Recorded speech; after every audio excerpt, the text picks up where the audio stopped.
Hello everybody, again welcome back to our channel. Today also we have got here another video, and in this video I will be showing you how you can simply go ahead and play Spotify while actually playing here in Roblox.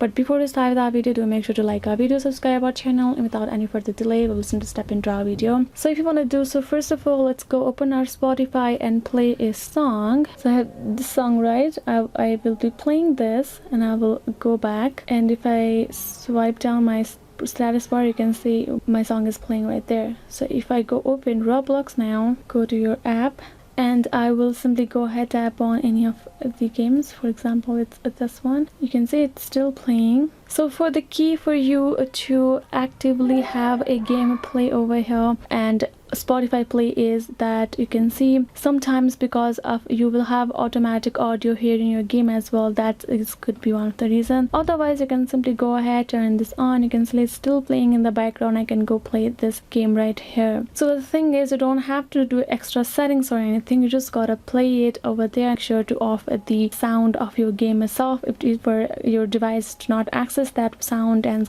keep playing the Spotify right there. And if you are really bothered, if you really want both of the apps to work, then you can simply go ahead and turn your Spotify on or somewhere else, like in another device, like here in your laptop or in another mobile phone. So yes guys, this is it. This is how you can do it. I hope this video was helpful. If you got more concerns, do leave them in the comments below, and yes, I'll see you guys next time. Thank you for watching.